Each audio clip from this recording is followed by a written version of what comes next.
Gente, já estou gravando, viu? Pronto, agora deu certo. Vamos continuar.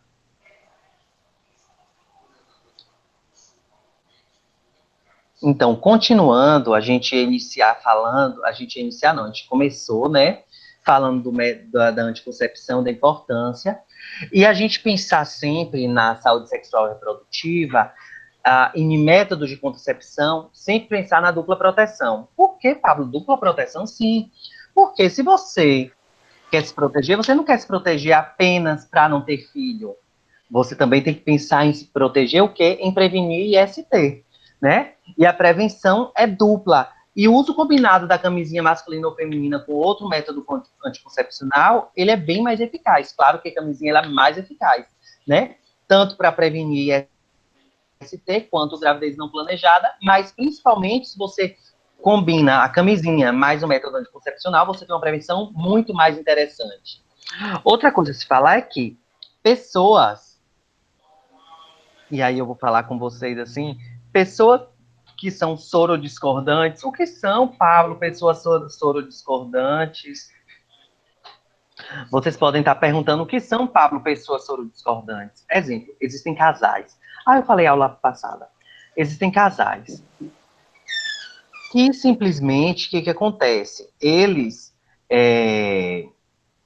um é soro positivo para HIV e o outro é soro negativo. Isso o casal homo, o casal heterossexual. E aí o que acontece? Como são soro discordantes, o que pode estar acontecendo se a pessoa não vai usar, se um dos dois faz o tratamento e não vão usar preservativo? Aí o que acontece? Para não ter filho, para não adquirir o HIV, vai fazer o quê? Usar a terapia pré-exposição. A terapia pré-exposição, eu disse para vocês, é para casais, tá? Não é usada assim indiscriminadamente. Então, tem várias questões para a gente estar atento. Mas qual o melhor método? É a dupla proteção. Camisinha ou camisinha em um método anticoncepcional, sim. Vamos voltar. Diante do fenômeno importante da feminização, juvenização e pauperização da AIDS, o planejamento reprodutivo cada vez mais ele tem se pautado juntamente com a prevenção das ISTs/HIV/AIDS. Mas o que é feminização, Pablo? É cada vez mais mulheres heterossexuais em união estável, adquirindo HIV, crianças e adolescentes e jovens, né? Pessoas pobres, né? A pauperização, ou seja, o HIV invadindo, né? Se disseminando, pessoas de classe econômica bem pobre. Então, é importante a gente sempre focar nessas duas, na dupla proteção. A anticoncepção na adolescência, ela tem que ser algo de foco muito importante dos serviços de saúde. Os jovens adolescentes, eles têm que ter acesso à anticoncepção, né, ou às informações de anticoncepção, ainda antes do início da atividade sexual reprodutiva. A gente tem que ajudá-los a lidar com a sexualidade e entender que jovens e adolescentes, eles têm direito a ter um atendimento com garantia de privacidade, de segredo e de confidencialidade. Claro que para qualquer pessoa a gente só quebra isso se for colocar em risco a vida de uma terceira.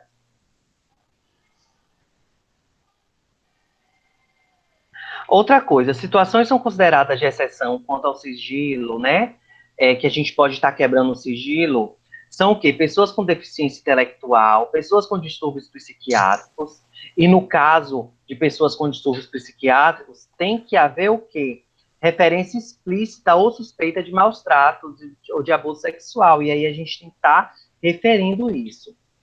Ainda que deverá fazer parte da consulta do profissional de saúde, né? A gente tem que trazer uma segundo profissional de saúde para consulta para a gente não garantir, na verdade, o quê? Uma testemunha, né? Porque se a gente vê pessoas com distúrbios psiquiátricos, pessoas com deficiência intelectual, crianças que estão sofrendo maus tratos de abuso sexual, quando isso for relatado, a gente tem que trazer uma segunda pessoa para consulta, para poder a gente. Uma segunda pessoa que eu falo é o profissional, ou um segundo profissional de saúde, viu, gente? A gente tem que trazer para poder servir de testemunha, porque a gente vai ter que fazer a notificação desse agravo. A orientação da anticoncepção na adolescência, ela deve ser pautada em quê? Ela deve ser pautada em quê? Na escolha livre e informada. A gente não tem restrições de anticoncepcionais hormonais na adolescência. O que a gente tem que evitar é apenas o de só de progestogênio ou progesterona, né? Seja ele tanto a trimestral, porque a injeção trimestral ela é de progesterona, ou a pílula só de progesterona. A gente tem a mini pílula e a pílula de progesterona, tá? Ou a injetável trimestral de progesterona. Aquela que tem mista ou de estrogênio não tem problema no adolescente. A que tem problema é só de progesterona, antes dos 18 anos. Mas por que, Pablo, a gente tem que evitar o adolescente, a menina adolescente ter acesso a esse tipo de anticoncepcional só de progestogênio? Porque a gente pode ter um risco de diminuir a calcificação óssea, tá? Problema de calcificação. A gente não vai orientar métodos comportamentais a adolescente, porque ainda está na fase de adaptação, fase de, como é que eu vou dizer, fase de descoberta, e a puberdade é uma época, é uma fase de intermediária, né, de adaptação corporal, psicológica e fisiológica. Então, o método comportamental não é adequado. Método comportamental é o quê? Coito interrompido, a curva térmica basal, que eu vou falar para vocês, né? As principais não é interessante. A gente tem que fazer o adolescente conhecer a anticoncepção de emergência, né? Que é a pílula do dia seguinte. Mas quando ele vai usar, orientar que é só de emergência e que é pelo menos uma vez por ano. E a gente vê as pessoas usando assim discriminadamente. Aquilo é uma bomba de hormônio, né? E desregula o organismo da pessoa, né? A questão endócrina hormonal da pessoa.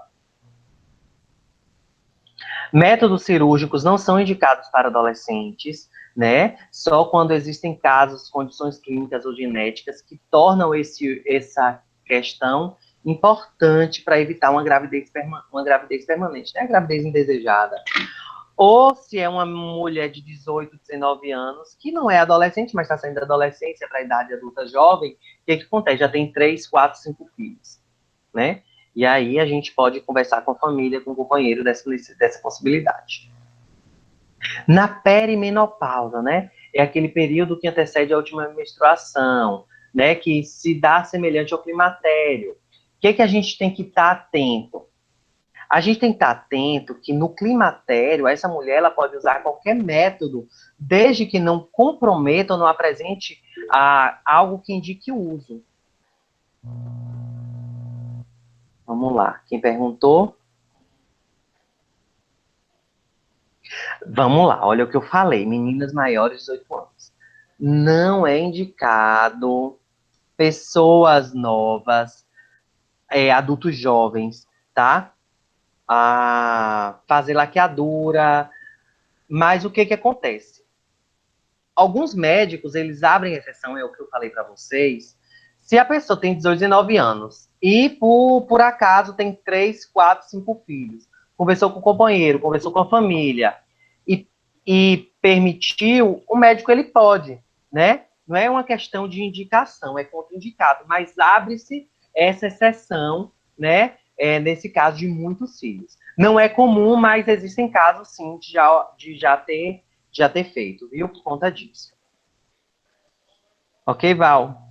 Diz aí, sim ou não?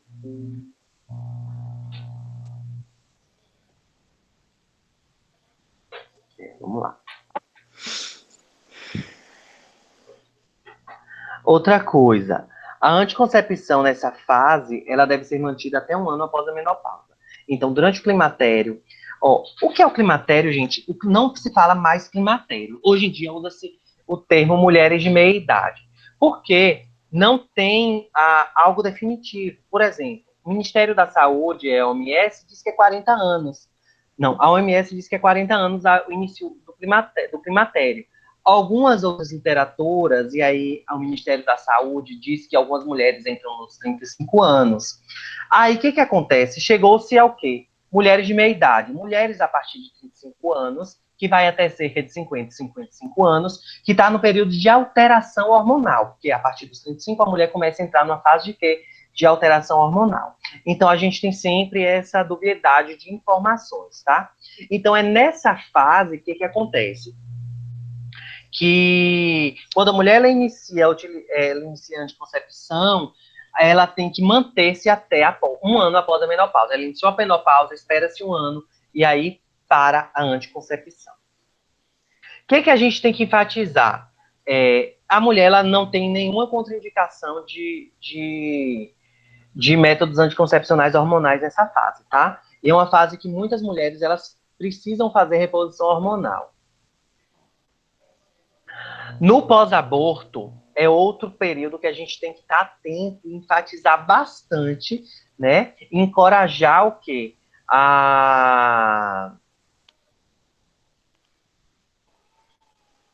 Gente, pós-aborto. O que pós-aborto? Pós-aborto é depois, é que tu fala pós-parto. Desculpa, gente, deixa eu voltar aqui. Eu tô lendo pós-aborto, tô entendendo. Vamos lá. Anticoncepção no pós-parto. A anticoncepção no pós-parto é algo que deve ser encorajado, mas, sobretudo, a lactação com amenorreia. O que é a lactação com amenorreia? É um método comportamental, em que a mulher, enquanto está amamentando, vai inibindo o quê? A fertilidade. Tá? Algumas mulheres conseguem manter essa lactação com amenorreia. Outras mulheres necessitam tomar o que após o puerpério, a minipílula de progesterona. Ela vai tomar a minipílula enquanto ela estiver o que? Amamentando. Então, são duas questões no pós-parto.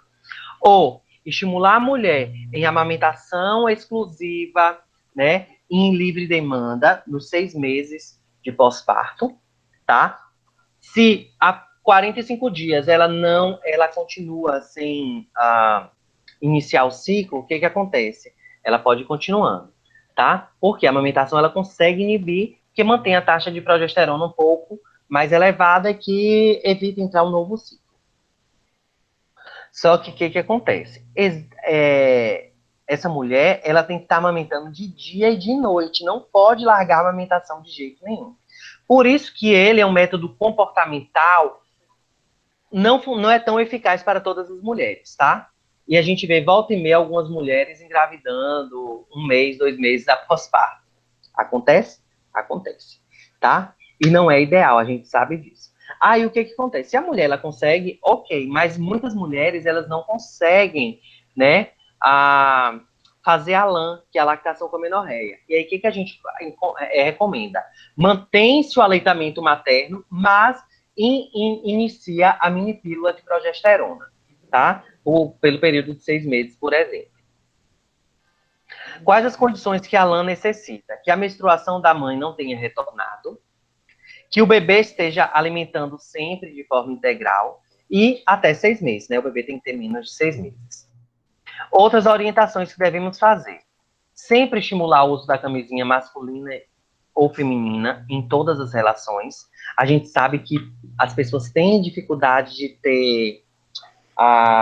de fazer o uso da camisinha, né? Ou que incomoda, ou que não é a mesma coisa, que diz que é a mesma coisa que fabala, enfim. Né? Mas é o costume. De tanto acostumar, acaba as primeiras relações se sentir diferente, mas depois, quarta, quinta, sexta, sétima vez, já com camisinha seguida, a pessoa já não vai sentir o incômodo, a diferença mesmo. E hoje em dia, gente, existem camisinhas que elas estão extremamente finas, né? Imperceptível, que você enxerga ela sobre o pênis, que parece que o homem que passou apenas um gel lubrificante, e é uma camisinha. Ela não tem aquela dobra, né? Na aba. Ela é bem fina mesmo, tá? Então tem muitas alternativas de estar usando a camisinha e elas não terem, e a mulher, acabar não tendo sensibilidade. E isso mesmo, tem camisinha fluorescente, com sabores. Mesmo com a amamentação exclusiva, a ausência de amenorreia, ela pode engravidar? Não. Se ela está em amamentação exclusiva e ela está com a ausência de amenorreia, não, ausência de menstruação. A amenorreia é a ausência de menstruação. E se ela está com a amenorreia, ou seja, se ela não menstruou, ela não engravida, né? Ela não iniciou o ciclo. Ela só vai engravidar se ela iniciar o ciclo.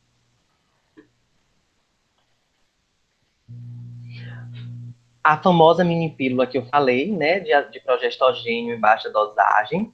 Aí a mini pílula, ela só vai ser iniciada 6 semanas após parto, tá? Utilizada pela mulher que está amamentando. Outra coisa, a mini pílula, ela não vai funcionar com a mulher que não está amamentando. Se a mulher não amamenta, não adianta tomar a mini pílula de progesterona. Por quê? A amamentação por si só, ela consegue manter a dosagem de progesterona um pouco mais aumentada. A mini pílula, ela vai deixar potencializada, né, e deixar num nível legal que a mulher não entre de novo no ciclo. Então, não adianta tomar mini pílula se a mulher não estiver amamentando. Outra questão interessante é a injetável trimestral, porque ela também é de progesterona. A gente não vai orientar a mulher que está amamentando utilizar anticoncepcional baseado em estrogênio, tá, gente? Não é de estrogênio, é baseado em progesterona. E a injetável trimestral, ela pode ser utilizada porque ela é de progesterona. E ela também pode se iniciar com a mulher que está amamentando 6 semanas após parto. Ok, como eu falei, estrogênio ou combinado, né? Porque a gente tem o só de estrogênio ou temos os anticoncepcionais combinados. Esses anticoncepcionais combinados, o que acontece? De estrogênio e progesterona. Ele interfere na quantidade e qualidade do leite materno. Por quê? Por causa do estrogênio e não da progesterona. O DIU, o dispositivo intrauterino, ele é um método bom para ser utilizado pela mulher que está amamentando, pode ser introduzido imediatamente, contudo, a gente tem riscos, né, de rejeição, de inflamação, enfim, a gente vai falar um pouquinho mais aprofundado dele mais à frente. Os métodos comportamentais não são indicados, porque a mulher ela vai estar no ciclo irregular durante esse período de pós-parto, de amamentação. Só quando ela parar a amamentação, ter um ciclo regular de novo, aí a gente indica o método comportamental.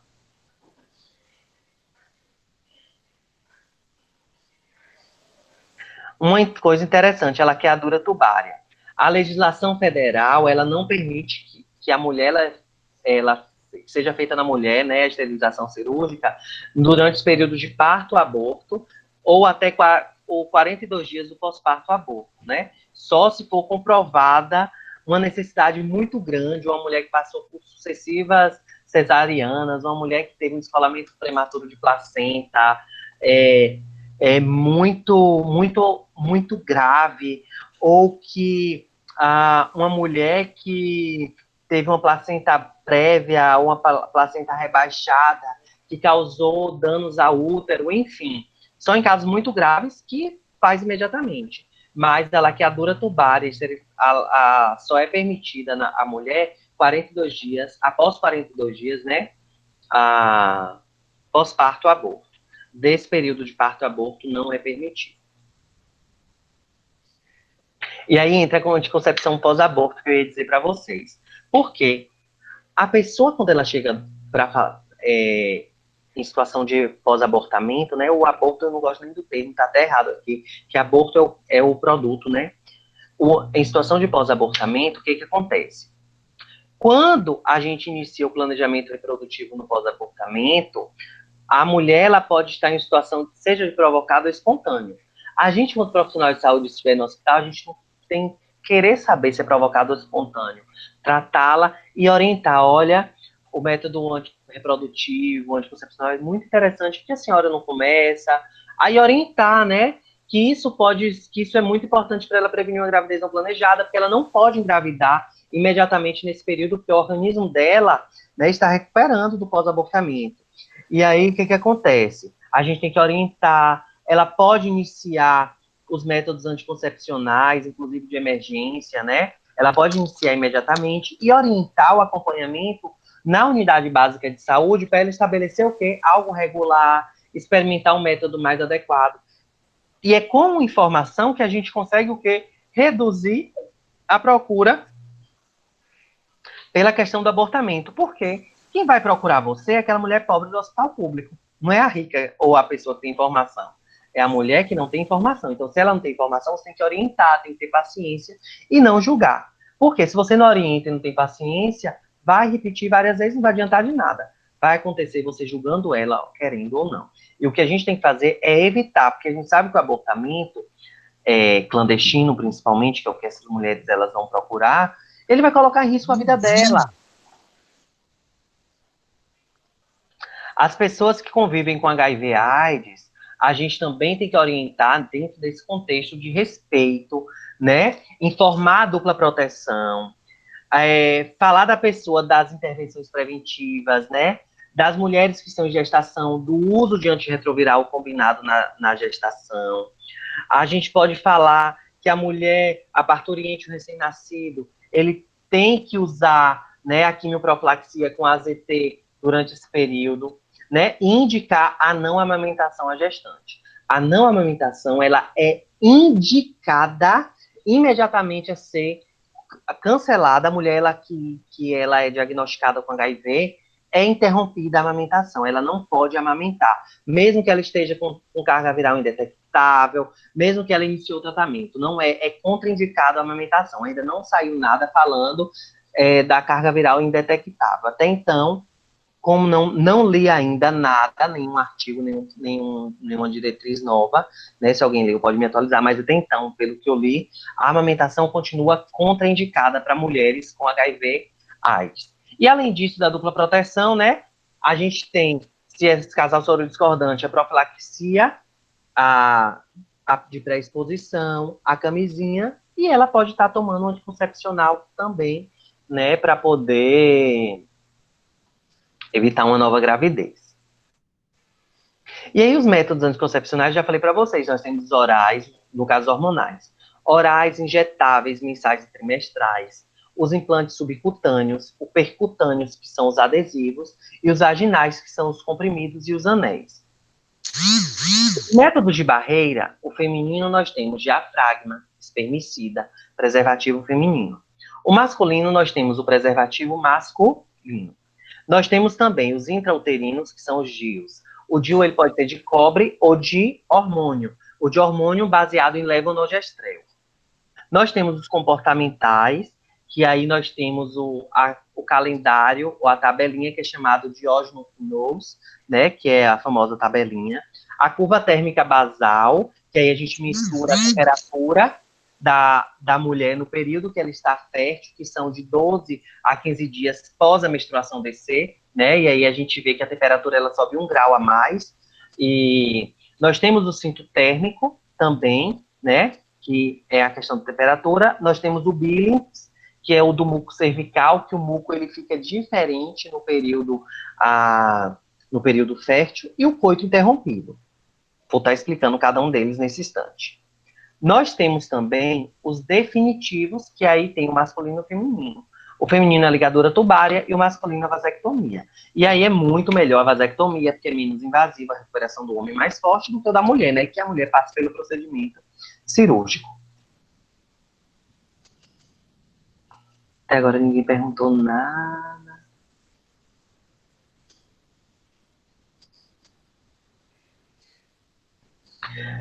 Naí perguntou: nesse caso, a mulher toma injetável trimestral, mas não menstrua. Então não ocorre risco de engravidar? Vamos voltar ao ciclo menstrual, gente? Como é que acontece? A injetável é para iniciar o ciclo menstrual, ela não vai iniciar. Por que se ela não menstrua? Por quê? Ela menstruou é porque está se recuperando de quê? De um ciclo anterior. O organismo descama porque ela não engravidou para iniciar o que é a fase reprodutiva. Se ela não menstruou, ou ela está grávida, ou ela está tomando o quê? Ou ela está o quê? Sem entrar no período reprodutivo. Então, como é que a gente vai saber se ela está tomando certinho? Ela não menstruou, ela não saiu de um ciclo nem entrou no outro, porque ela manteve a taxa de progesterona elevada. A taxa de progesterona elevada fez com que ela não saísse do ciclo, né? Do ciclo anterior. E se ela não saiu do ciclo anterior, manteve a taxa de progesterona elevada, ela mantém o quê? Ela não vai engravidar, ou seja, faz com que ela não entre no novo ciclo. Porque o que ela vai fazer? Se ela não entra no novo ciclo, ela não forma folículo. Se ela não forma folículo, ela não ovula. Então, é evitar a ovulação. Vamos lá.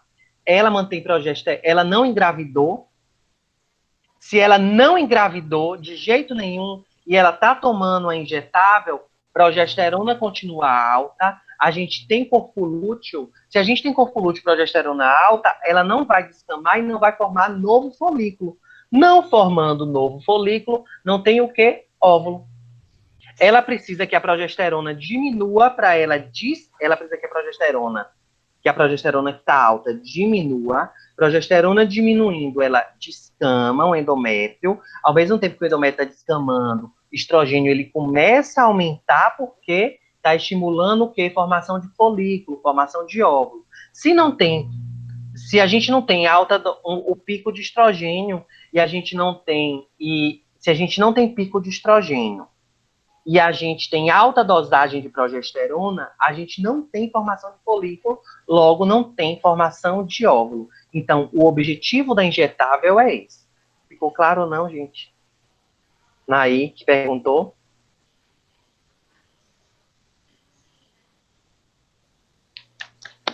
Naí. Sim. Palmeiras, sim. Eu acho que Naí me deixou aqui, ouvindo e saiu, eu tenho certeza. Vamos contar. Depois você pergunta a ela se ela entendeu ou não. É bem capaz, né? Ele entendeu. Vamos voltar. Os métodos anticoncepcionais reversíveis, né, que o Ministério da Saúde disponibiliza ao serviço do SUS são a pílula combinada de baixa dosagem, né? A pílula combinada de baixa dosagem é o quê? É a pílula combinada com os dois hormônios, estrogênio e progesterona, com baixa dosagem.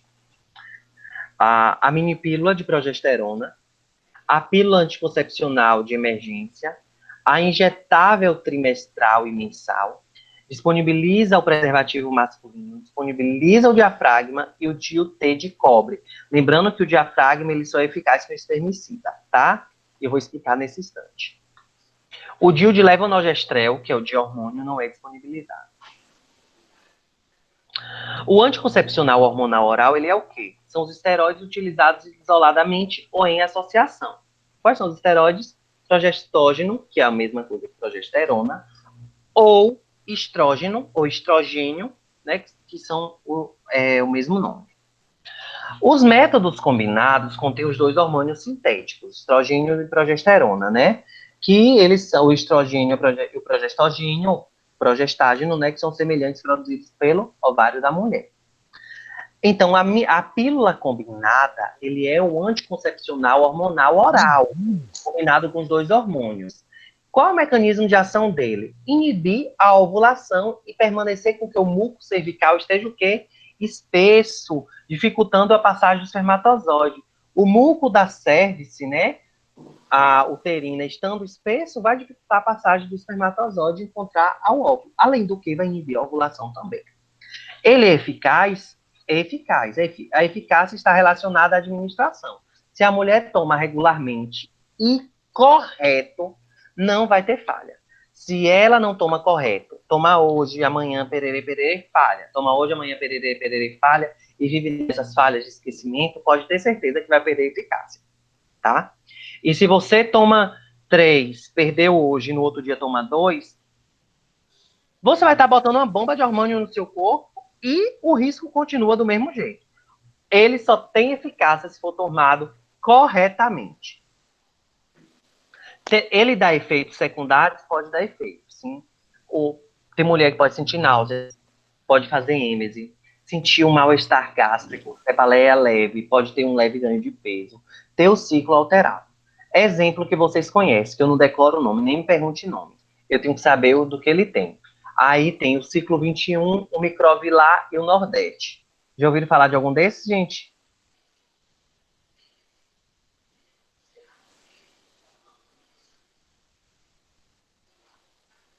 Já usou todos, Dri? Isa, assim. Vocês sentiram algum efeito indesejado com esses?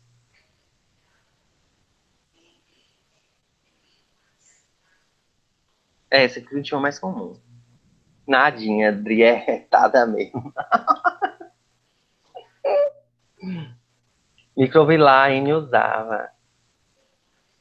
Mudou pra qual depois, N?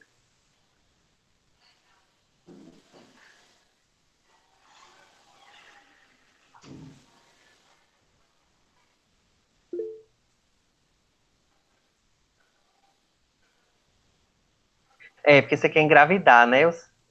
Quer engravidar? Já engravidou, N? Não usei o Nordeste.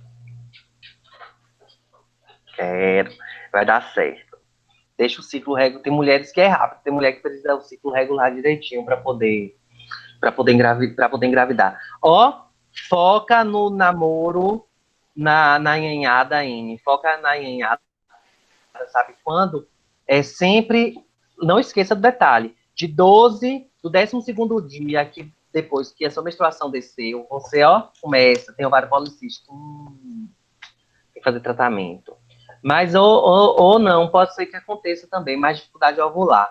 Mas tenta sempre 12, 13, 14, 15, 16, 17 após a menstruação, que é na enhada, tá? Que pode dar certo. Tomar gemada. E namorar bastante. A síndrome do ovário policístico é bem importante. Eu quero que quem for falar de câncer de ovário, o grupo que falar de câncer de ovário, dê uma abordada no ovário policístico, tá? Que pode confundir, pode confundir não. Ovários policísticos e síndrome MEI. Eu esqueci de falar. Não é aprofundar não, só dá uma apanhada, que aí a gente discute na próxima aula sobre esses dois assuntos. Nos estudos de caso. E o modo de usar o método combinado, né? A pílula combinada. Como é que se usa a pílula combinada, pessoal? No primeiro mês de uso, você vai ingerir o primeiro comprimido no primeiro dia do ciclo menstrual, ou até o 5º dia. Como assim?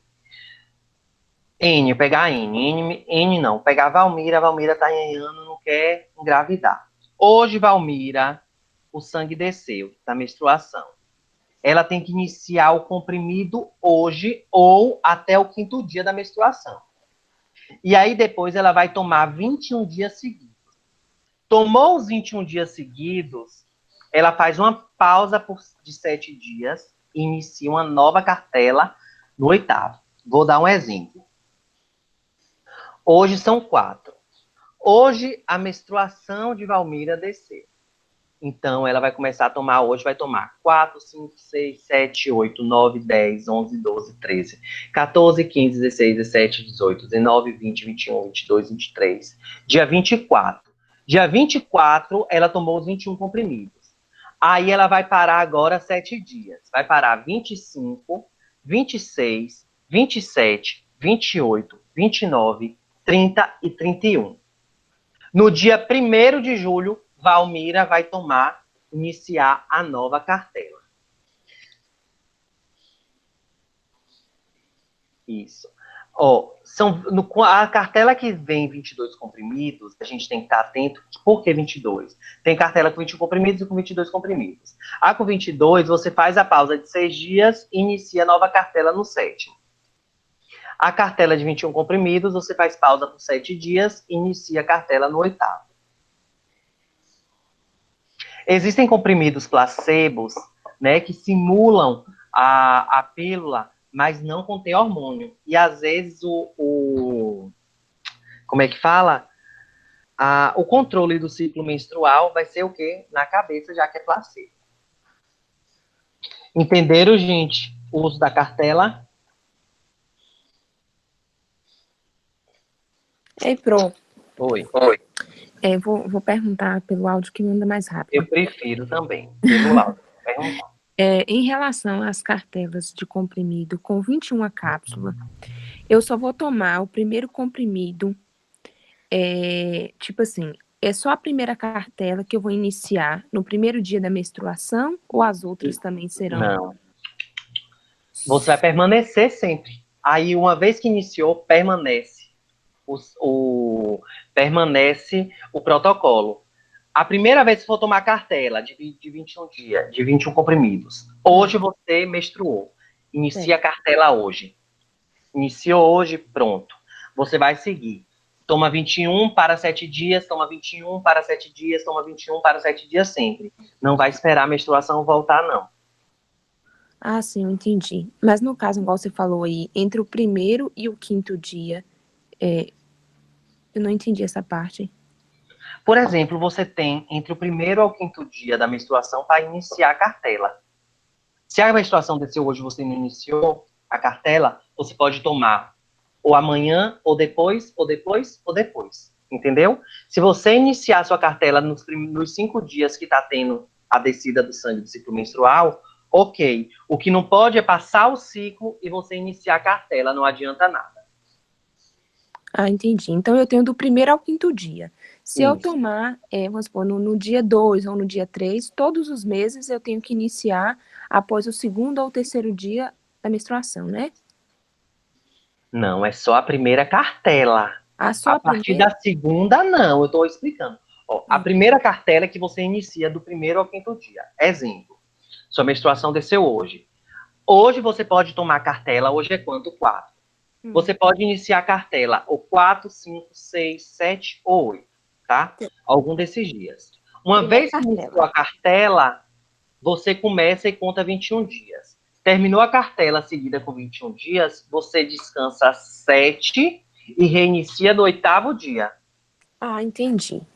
Entendi. É só a primeira cartela que você vai tomar, entre o primeiro e o quinto dia, né? Da menstruação, é. E as outras não. Menstruação vindo ou não vindo, é que eu tô falando vindo ou não vindo só para deixar claro, né?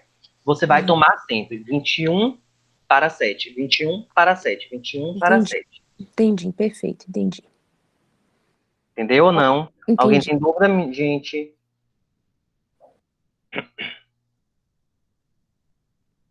Ninguém tem dúvida, não. Vou continuar. E aqui nós temos gente, anticoncepcional hormonal oral, ele é bem,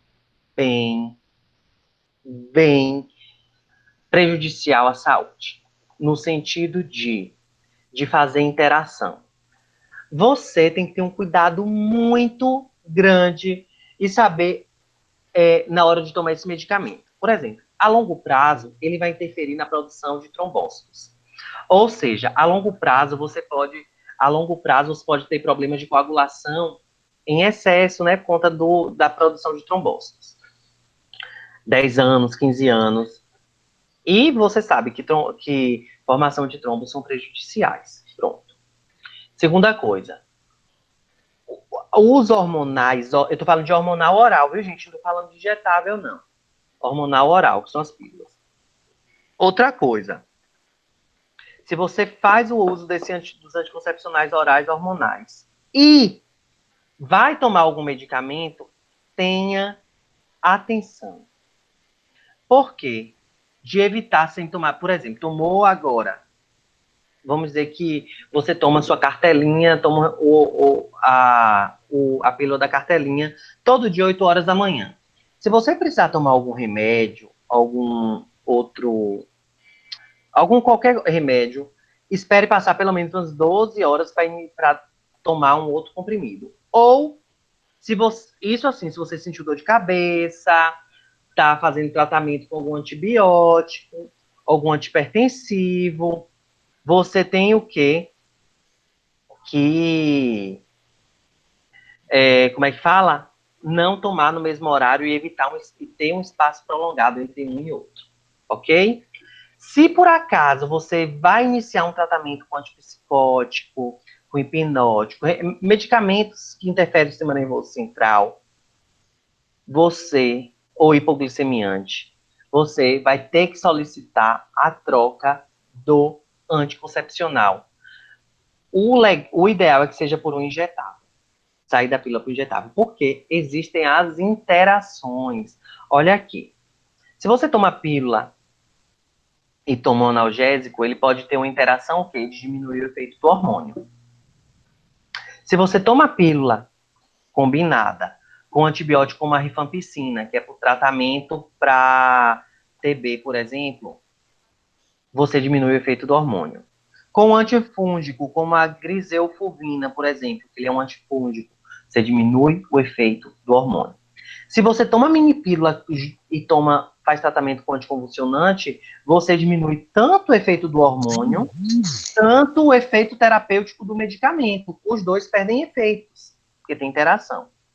Se você toma com um hipnótico, você perde o efeito do hormônio. Se você toma com um tranquilizante, perde o efeito do hormônio e do medicamento.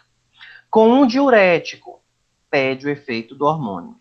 Se você toma com um antihipertensivo, perde o efeito do medicamento. Se você toma com hipoglicemia antioral, a minipílula, você vai ter diminuição do efeito do medicamento. Se você toma com anticoagulante, você vai perder o efeito do medicamento coagulante. E se você toma com antirretroviral, você vai perder o efeito do hormônio. Então, veja que existe interação medicamentosa.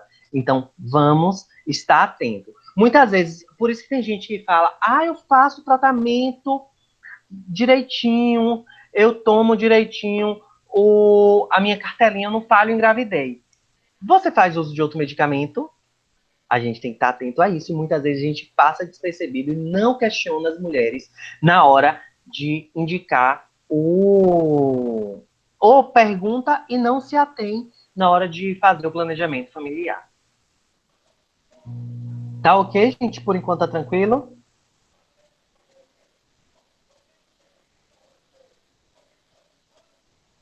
Eu acho que tá ninguém falando nada.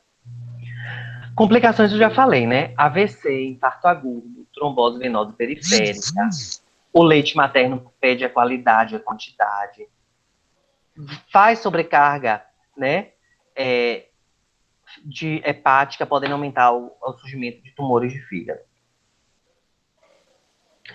Quais os critérios de elegibilidade para os anticoncepcionais orais combinados, quando o método não deve ser utilizado? Durante a gravidez, se o bebê tem menos de 6 semanas no pós-parto, mulheres fumantes, né, com idade igual ou superior a 35 anos de idade, e que fumam 20 cigarros por dia, mulheres que têm hipertensão arterial moderada e grave, doença cardiovascular também, que fez cirurgia de grande porte, que ficou imobilizada, acamada durante muito tempo, não pode por causa de potencializar a TVP. Pessoas com antecedentes de AVC, as mulheres com antecedentes de AVC, não deve ser usado. Mulher já teve problemas hepáticos, sobretudo cirrose hepática descompensada, né? Problemas de enxaqueca, porque vai potencializar a enxaqueca.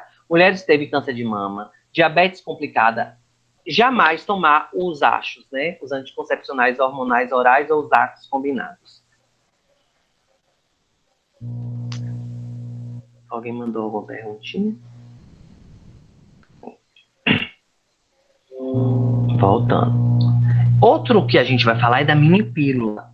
A minipílula, ela é de progesterona, mais indicada para mulher que amamenta. Eu já falei o porquê, que a amamentação mantém um nível legal de progesterona, e você tomando a minipílula de progesterona, ela vai ficar com um nível ideal e vai fazer com que a mulher ela não venha ter uma facilidade para engravidar. Lembrando, a minipílula ela não tem estrogênio, ela tem progesterona. E qual o mecanismo de ação? Né? Eles são livres do composto de estrogênio e com menores doses de progesterona, eles vão inibir a ovulação em 15 a 40% dos casos. Eles vão potencializar a ovulação. Claro, se a mulher amamenta, essa porcentagem ela é aumentada.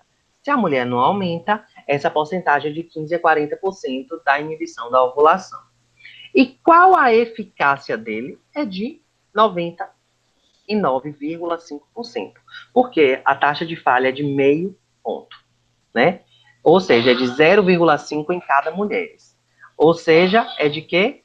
É de 99,5%. Ele tem olha como eu falei para vocês, ele tem uma eficácia extremamente alta para as mulheres lactantes, né? Que estão amamentando.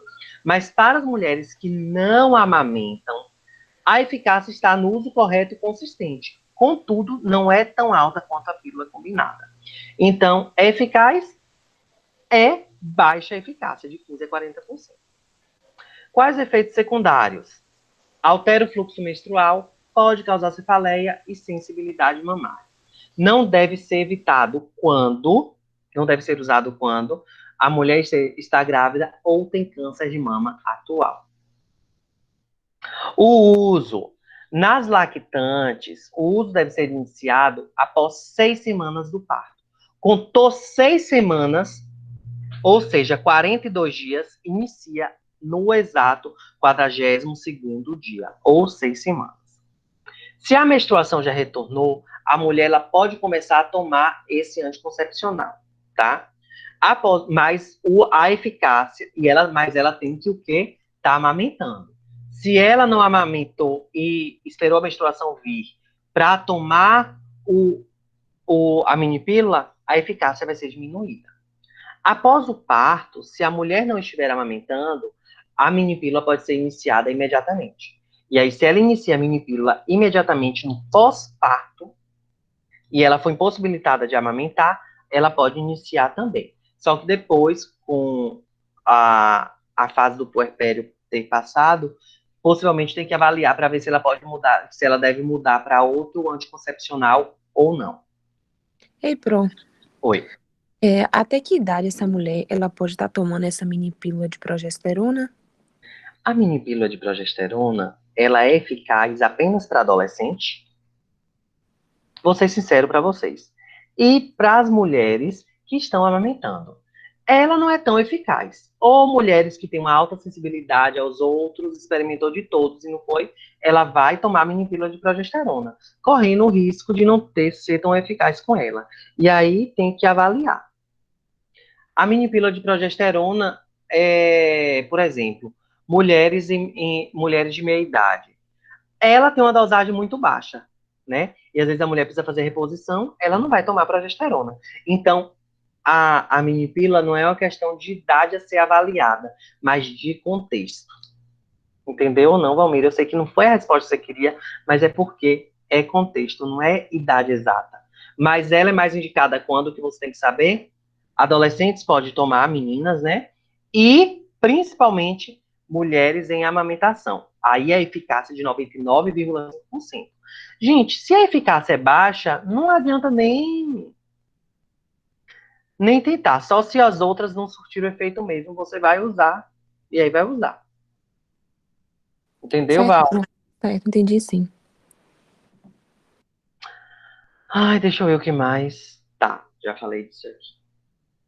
Agora vamos falar do anticoncepcional injetável. O injetável mensal, ele geralmente ele é o combinado. Ele contém estrogênio, né? O estradiol e o progestogênio. Ele contém o natural, que é o estrogênio que a mulher tem, o estradiol sintético e o progestogênio sintético. Qual o Eu não mecanismo de ação o dele? slide, Pro, desculpa. Não Oi? estou vendo o slide. O slide não estou vendo. Vocês estão Não vendo, tá vendo, meninas? não? Deixa eu parar a apresentação e voltar de novo.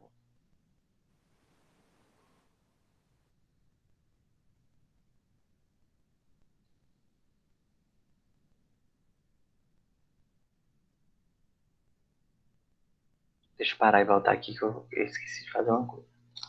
Voltou, Pro. Sumiu. Voltou? Voltou. Voltou. Pronto. Vamos lá. O estrogênio natural, o estradiol, o progestogênio, né? Ele compõe a injetável combinada, né? Mensal. Qual o mecanismo de ação? Inibir a ovulação, deixar o muco cervical espesso também, né? Que vai dificultar a passagem do espermatozoide e vai provocar ainda as alterações no endométrio, né? A eficácia dele, ele é muito eficaz, né? Ou seja, a taxa de falha é de 0,1 a 0,3%, ou seja, de 99,7% a 99,9% durante o primeiro ano de uso. Ou seja, ele é bem o quê? Eficaz. Tem efeitos secundários? Tem também, ainda mais que ele é misto, né? desde alterações do ciclo, ganho de peso, cefaleia, náuseas, vômito e a mastalgia, que é dor na mama. E o modo de uso dele. A primeira injeção, né? Vamos dizer, Valmira, você nunca tomou e você decidiu tomar. Quando vai iniciar o uso da injeção? Ou seja, você menstruou hoje, você tem que iniciar ele hoje ou até o 5º dia da menstruação, nos 5 primeiros dias. E aí, depois que você tomar, você vai tomar de 30 em 30 dias exatamente. Tipo, tua menstruação desceu hoje é dia 4, né? Aí você toma hoje, pronto. Tomou dia 4 e daqui 30 dias exatos, você toma novamente a injeção. Ou você não tomou hoje da sua menstruação desceu, mas você tomou no 2º, ou dia 5, ou dia 6, ou dia 7, ou dia 8. Então, desse dia que você tomar, você vai contar 30 dias, e sempre de 30 em 30 dias. Não esperar nada de menstruação, ou esperar se a menstruação for descer. Não. Você vai tomar de 30 em 30 dias. Ei, Pro, mesmo se tiver ausência de menstruação após completar os 30 dias, deve-se tomar? Você vai manter ele sempre. Tem É que ser porque... de 30 em 30 para manter regular. Não entendi. Certo. O Porque o pessoal objetivo... reclama... Pode Fala. ser. O pessoal reclama muito, as meninas, as mulheres que sempre tomam, me comentam assim que sempre ocorre de ocorrer a descida da menstruação durante esse ciclo, né? Durante esses 30 dias. Às vezes até mais de uma vez. Pode ser porque vai ele, porque o que esse hormônio, o que essa injeção, né, mensal ela vai causar? Ela pode alterar o endométrio, ou seja, ter a descamação do endométrio e aí o que vai acontecer? Você perceber. Só que o que ela vai ser mais eficaz? Por mais que você possa ter a descamação do endométrio, você não vai ter a foliculação e formação do quê? Do óvulo, que vai impedir a ovulação. Entendeu ou não, Val? Entendi sim. Entendi sim. Então, não pode falhar, tem que ser seguido. Iniciou, você decidiu tomar hoje, então, você tem que esperar seu sangue descer. O sangue da menstruação desceu a primeira vez, pronto. Sempre de 30 em 30 dias. Ele oferece proteção anticoncepcional já no primeiro ciclo de uso. Você deve aplicar por via intramuscular profunda na parte superior do braço, né, deltoide, ou na nádega, o ideal é que seja na nádega. Após a aplicação, não deve ser feita a massagem ou colocar nenhum calor no local, né? Para que o material injetado ele não fique difuso. E se por acaso houver atraso de mais de 3 dias para a aplicação da nova injeção, a mulher deve ser orientada a esperar vir a menstruação e começar de novo. Então, usar a camisinha, né? Se ela atrasar dos 3 dias de uso. Por exemplo, você iniciou hoje que você menstruou, daqui 30 dias você tomou. Aí depois você tomou 30 dias de novo certinho. Só que na terceira aplicação, que são 30 dias após de novo, o que vai acontecer? Se você atrasar mais de 3 dias, você tem que esperar a menstruação descer.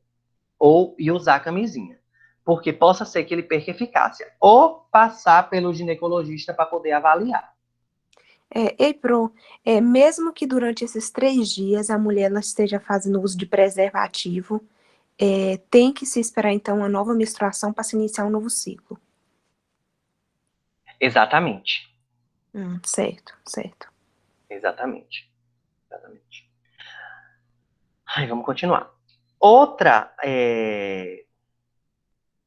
anticoncepcional injetável, a gente viu misto, mas a gente tem um só de progesterona também, né? Ele é semelhante àquele que a mulher libera durante o ciclo dela, tá? Que é liberado na corrente sanguínea. Esse injetável só de progesterona, ele vai inibir a ovulação e também tornar o muco espesso, vai dificultar a passagem do espermatozoide, tá? A taxa de falha desse método, ele vai ser cerca de 0,3% durante o primeiro ano de uso, tá? E a injeção dele é de 3 em 3 meses. Então, assim, após o primeiro ano de uso, ele vai ser de 100%. Então, olhe que a falha dele é bem pequena, ou seja, a eficácia no primeiro ano é de 99,7%. A partir do segundo ano já vai para 100%.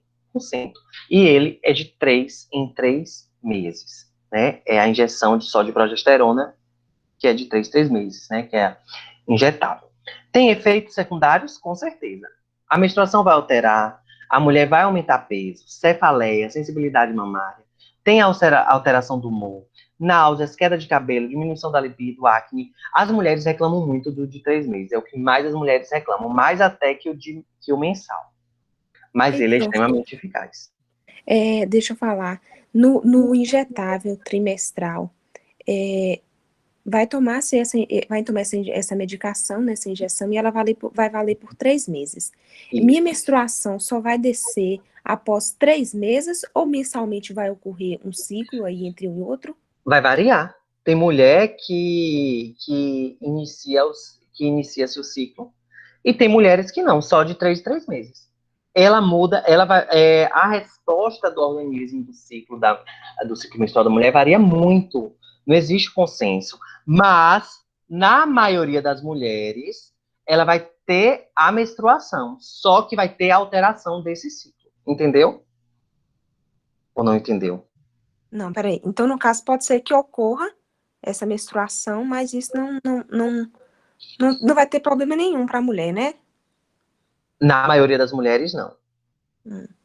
Certo. Tudo bem. Entendi. Porque eu falei na maioria não e não em todas, porque a gente tem a falha dos 0,3%.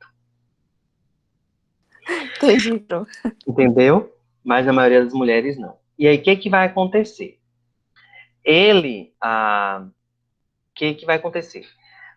Muitas mulheres podem iniciar o ciclo, pode ter uma descamação endometrial mais leve, pode ter. Mas o que vai acontecer? Ela não vai ter uma ovulação, tá entendendo?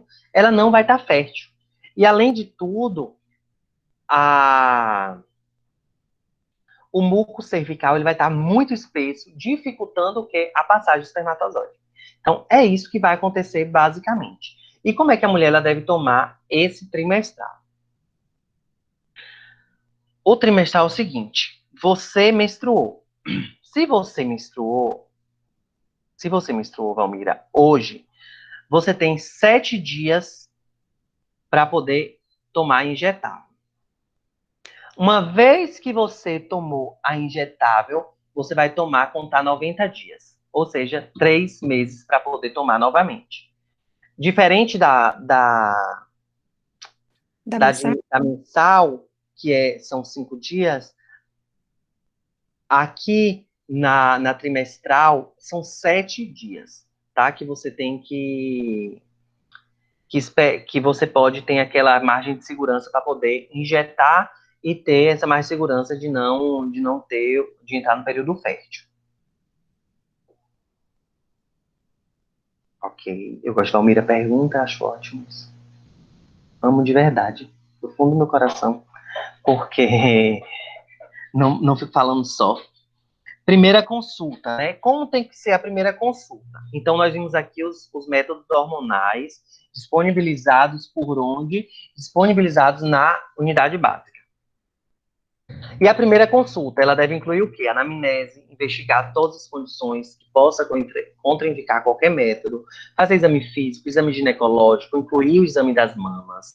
A gente tem que entender que a gente não perde consulta. Aproveitou, fez o exame, vai fazer o planejamento familiar. Percebeu que aquela mulher tem muitos anos sem fazer o exame ginecológico preventivo? Aproveita, leva ela para a sala e faça, né? Caso ela seguiu todas as regrinhas. Ou você orienta e agende o exame ginecológico dela. Aproveite e faça a inspeção clínica das mamas, você fazer a avaliação clínica das mamas dela e orientar ela a fazer em casa o autoexame, tá? Para a prevenção do câncer de mama. Todos os métodos devem ser detalhados, devem ser orientados adequadamente. A mulher ela tem que estar orientada em escolher e entrar no período de teste, se ela quiser, né? Esclarecer a mulher que é frequente a ocorrência de pequeno sangramento intermenstrual, então menstruação, né, durante o período menstrual por conta dos hormônios, tá? Agendar o retorno de 30 em 30 dias e incentivá-la à adoção da dupla proteção. Porque o que acontece, principalmente com casais heterossexuais? A mulher tá tomando um anticoncepcional. Eu não vou o quê? Vou usar a camisinha. Mas, se você tem dúvida se o seu parceiro ele é fiel, é interessante usar a camisinha. Se você tem certeza da fidelidade, então ótimo. Mas se tem a dúvida da fidelidade, use o preservativo para você não adquirir uma IST. Então você tem o quê? Você previne as duas coisas. Você não pode prevenir sua gravidez. Vai que, né? Quem sabe ele esteja carimbado. Infelizmente você adquira. Então tem que pensar muito nisso. Os métodos de barreira.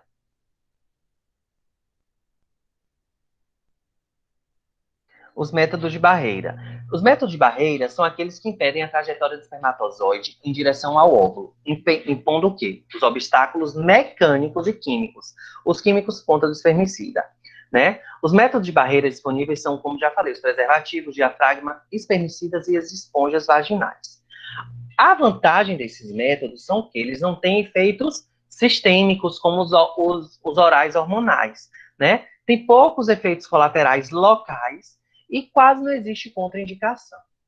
O preservativo ele é um método assim muito eficaz para reduzir, para evitar a gravidez e a IST. Ele vai impedir a passagem do espermatozoide, né? Que o sêmen em contato com a vagina. A eficácia está relacionada ao uso correto, né? Pode haver efeito secundário, às vezes, né? Como alergia ao látex, como irritação vaginal, com fricção. Se o preservativo, né, não estiver bem lubrificado, pode acontecer. O uso é como? Primeiro, abrir o pacote, né? Com a mão e não com a boca. A camisinha deve ser colocada masculina com pênis ereto, né? Antes de qualquer contato do pênis com a vagina, ele tem que ser colocado, né? Por que fala que antes de contato com a boca também? Porque sabe-se que mulheres, que não são mulheres, né? Qualquer pessoa que for fazer sexo oral no pênis, pode ser que aconteça o quê? Que tem o HPV, né? E a gente sabe que o HPV ele passa e a pessoa ela pode, ou HPV, ou herpes, né? E adquirir por conta do sexo oral. Então é importante fazer o sexo oral com camisinha. Mas muita gente vai falar, vai chupar bala com dor, vai chupar bala com papel, enfim, fica a critério de cada um. Mas a orientação é o quê? Que antes do pênis entrar em contato com a vagina, quando ou com a boca, é ideal colocar o quê? A camisinha. No caso, o pênis tem que estar ereto. E aí, como vai colocar? Segura a ponta da camisinha e vai o quê? Desenrolando, né, com os dedos. Por que tem que segurar a ponta da camisinha? Para tirar o ar, porque se ficar com alguma bolha, pode ser que a camisinha estoure, né? E você vai desenrolando até cobrir todo o corpo do pênis. Fez o sexo, o homem ejaculou, ele tem que retirar como? Com cuidado, desenrolando, né, onde tem as hastes, e segurando na parte da glande para não ter retorno do líquido. E aí ele vai dar um nó, enrolar no papel higiênico e jogar no vaso, né? Que ninguém tem, jogar no lixo, que ninguém tem a obrigação de ver.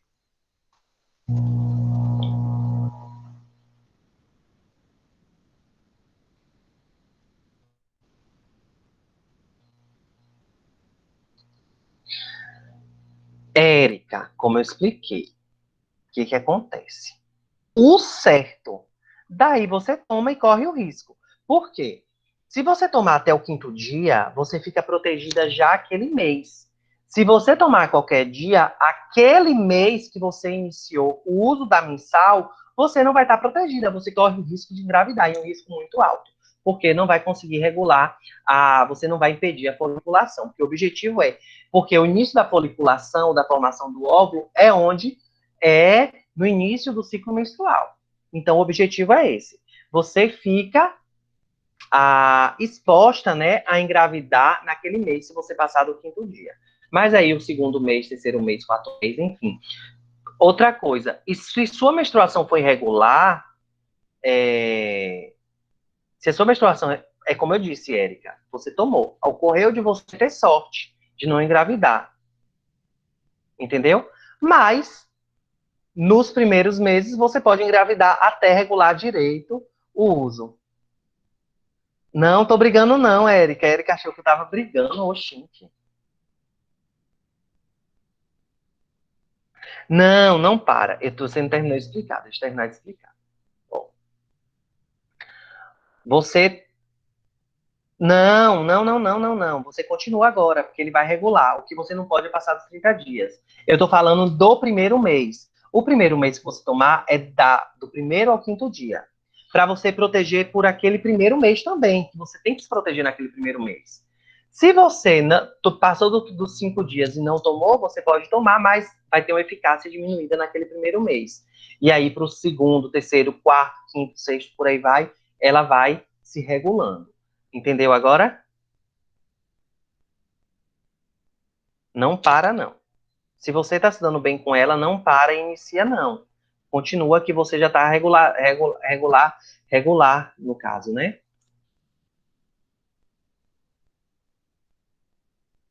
Outra coisa, quando eu falo que diminui a eficácia, não é que ele não vai ter eficácia, ele vai ter uma eficácia diminuída.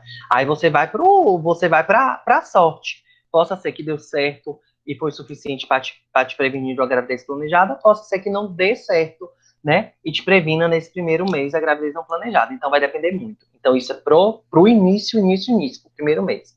E a partir daí, sem 30 dias, até deixar tudo regular, assim. Vamos continuar. O preservativo feminino, ele é em forma de um saquinho, com duas hastes, sendo que uma haste é fechada e a haste é aberta, né, para penetração. Ele é transparente, tem cerca de 17 centímetros, né? Ele previne tanto a gravidez quanto a ST. Ele é tão eficaz quanto o preservativo masculino. Só que o homem, a diferença é que o homem ele tem que usar na hora. Ele não vai sair com. Porque o masculino só funciona com pênis ereto. A mulher ela pode colocar em casa, sair para balada, sair para qualquer lugar e ninguém vai saber que ela tá. E aí, se, por exemplo, ela quer fazer um sexo casual, ela já vai estar protegida, né? Ela já vai estar protegida e o homem não vai usar o preservativo. Lembrando que não se usa os dois preservativos juntos, ou um ou outro. O mecanismo de ação é o mesmo do masculino, é tão eficaz quanto o masculino, mesmo durante a menstruação, né? É, a dificuldade para o método é porque ele tem que ter ele dá mais vergonha para a mulher, né, de mostrar o preservativo, ela é um preço mais custoso, a colocação do preservativo, ele tem um jeitinho, né, mais dificultoso, que a mulher tem que abrir a vagina, ela tem que estar com as pernas abertas ou apoiada, né, na posição, com a perna no chão e a perna apoiada num vaso ou numa cadeira, por exemplo, para poder colocar. E aí, o que acontece? Ela vai abrir o saquinho com a mão, tem um local de abrir, ver a data de validade e observar o envelope, se está bem fechado e seco. Abrir o envelope, esfregar suavemente a camisinha para ter certeza se o interior dela, né? Você faz assim para ver se está lubrificado, se desliza. Verifica se o fundo ele está fechadinho, está adequado. E aí você coloca a camisinha na posição que você achar mais confortável, como eu falei, tá? E aí você vai fazer o quê? Com o polegar e o médio você segura assim, você aperta o anel que está fechado, tá? E esse indicador apoiando. E aí você vai o quê? Introduzir na vagina, tá? E vai introduzindo com seu dedo até que você só veja aqui no set só o quê? Só o anel aberto pro lado de fora. É importante, depois que você for colocando, né? Você abra, com a mão você abre os lábios e com a outra você introduz, tá? Para facilitar. Depois disso, depois que você vê que colocou, você vai introduzir um ou dois dedos na vagina para ter certeza que a camisinha não ficou torcida, tá? E tá bem mais funda. Outra coisa, e ter certeza de que o lábio não cobriu o anel externo. Aí, na hora da transa, o que vai acontecer? Você vai, só no início, na hora do homem penetrar, você vai segurar com os dois dedos, assim, a camisinha, tá? Para poder penetrar e depois já foi. tá? Não precisa mais segurar nada, não. Pronto, terminou, ejaculou, o que vai acontecer? Você vai fazer uma contorção e você contorce e puxa a camisinha, dá um nó e joga no lixo. Embolado também, né, a camisinha feminina, óbvio, embolado também no papel higiênico, porque ninguém é obrigado a enxergar. Já falei. O diafragma. O diafragma, ele é como se fosse um capuz, né, macio, que vai cobrir o colo do útero, tá? Ele é de látex ou de silicone, ele é côncavo, como vocês estão vendo aqui, tá? A borda é flexível, ele vai recobrir todo o colo do útero. O mecanismo de ação, ele vai impedir a penetração dos espermatozoides para dentro do útero e até as tubas, né? A eficácia dele está na forma correta do uso e, principalmente, com o uso do espermicida, porque vai aumentar muito mais a questão da eficácia, tá? Pode ter algum efeito? Raras as vezes. Às vezes, o espermicida que é empregado pode irritar a vagina, mas não é sempre. E aí, como é que vai acontecer? Lava as mãos antes de colocar o diafragma, tá? Examine o diafragma, né? Sempre com a luz para você ver se ele tá corretinho, tá bonitinho, tá certo, tá? Aí você vai colocar o espermicida nessa parte côncava do diafragma. Geralmente é uma média de uma colher. Claro que você não vai pegar, botar na colher e jogar, mas você vai ter uma noção do tanto que é uma colher e colocar no espermicida, tá? E aí, depois que colocou, aí você vai pegar o diafragma, você vai colocar o diafragma dentro da vagina, na posição que você mais achar melhor também. E qual é a posição? Você vai pegar o diafragma, ele é redondinho, assim, você vai apoiar ele por baixo e fazer assim, de modo com cuidado para não derramar, né? Sempre para cima. Aí você vai colocar ele assim, na verdade. Você colocou e aí você vai colocar ele para dentro, né? A vagina está aqui e ele sendo colocado assim. E aí você vai introduzir os dois dedos até ele cobrir todo o colo do útero e ficar dessa forma aqui, ó. Uma mão sempre você abre os lábios e a outra mão você insere com o dedo. Fala. Esse diafragma é colocado, né, no momento da relação sexual? É só no momento, depois que aconteceu o ato, e tira? Antes. Você coloca antes. E aí você tira para lavar. Tem mulheres que não tiram, não, tá? Mas o certo é tirar para lavar. Lógico, né? Se você usa a noite toda, por exemplo, você tá dando uma, deitou para dormir e vai namorar uma, duas, três vezes. Aí, claro, você vai ter que tirar logo em seguida, né? Porque ele vai perder eficácia. Então, você tem que olhar, à medida que for tendo relações sexuais, tendo ejaculação, claro que vai perdendo eficácia. Mas aí você transou uma, duas, três, quatro vezes, isso, na mesma noite, aí você tira, tá? Porque aí você tem que lavar, Então tem, não é descartável, não. Pode usar mais de uma vez, né? tem Duas, os três. descartáveis e tem os lavados. Tem aqueles que reutilizáveis. As mulheres, a maioria, é, geralmente tem como é que fala? Os reutilizáveis, que você pode lavar. O que você vai ter que ter sempre é o espermicida, né? Que vai ter que estar sempre colocando. Gente, lembrando, eu coloquei hoje, transei uma vez hoje, vou deixar ele lá. O ideal é tirar para lavar, tá? Não é para deixar lá, não. Tirou, lavou e da outra vez que for utilizar, coloca o espermicida. A diferença para a camisinha é que usou uma vez, retirou, né? A camisinha. Ele não.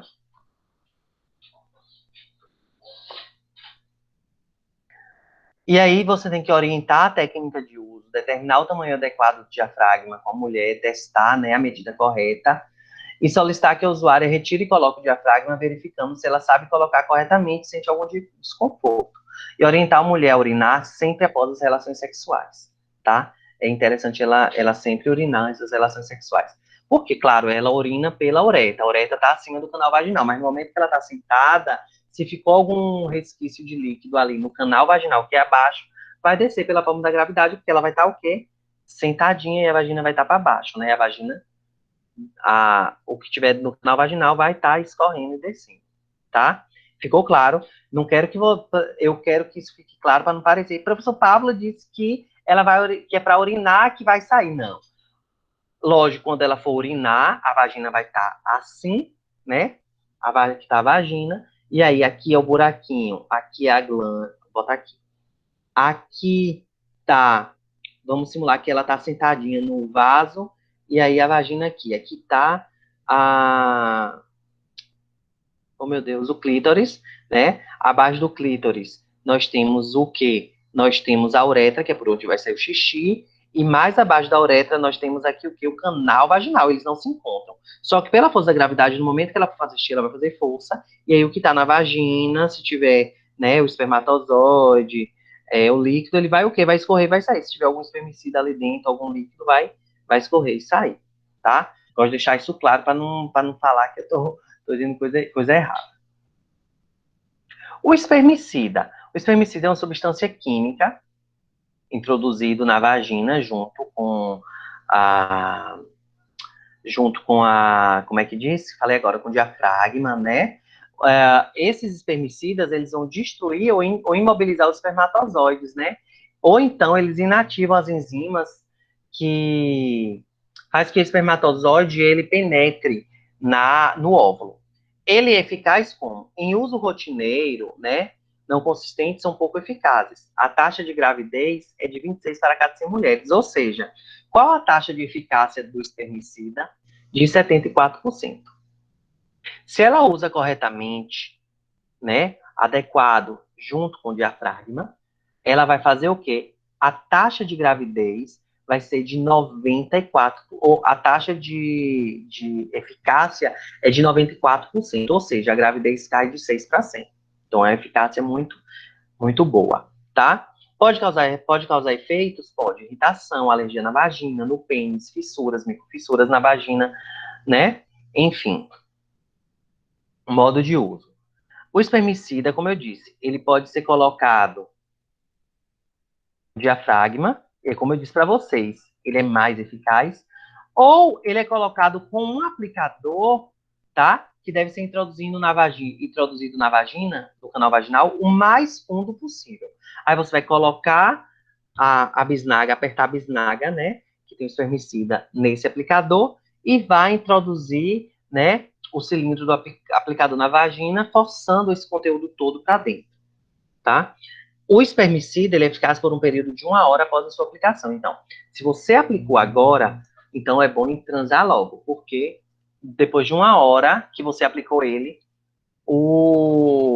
a eficácia, ela some. E a cada relação sexual tem que fazer o uso do espermicida. E após cada uso, o aplicador deve ser lavado com água e sabão. Pro, nesse espermicida aí, ele é utilizado só, não precisa então do diafragma. Não, só que ele é menos eficaz, né? Ele é mais eficaz junto com o diafragma. Mas assim, é o mesmo que é utilizado com o diafragma? Sim, que do diafragma você vai botar um espermicida. O espermicida é o quê? Ele tá no bisnaga em forma de pomada e você vai o quê? Colocar no espermicida. A proteção é muito maior. Ou Entendi. no diafragma, a proteção é muito maior. Entendi. E nós temos os DIUs, né? O DIU de cobre e o DIU de levonorgestrel, que libera hormônio. Tá? O DIU ele é um objeto plástico flexível, em forma de T, tem aproximadamente 31 milímetros, né? Ele tem o de cobre ou de hormônio, que é inserido na cavidade uterina e tem uma função contraceptiva. O DIU de cobre, ele tem anéis de cobre. Qual é o mecanismo de ação dele? O DIU de cobre, ele afeta os espermatozoides e o óvulo de várias maneiras. Eles vão estimular uma reação inflamatóriazinha aonde? Ali na tuba, né? Como se fosse a presença de um corpinho estranho. E aí, o que vai acontecer? Vai impedir a passagem do quê? Do espermatozoide.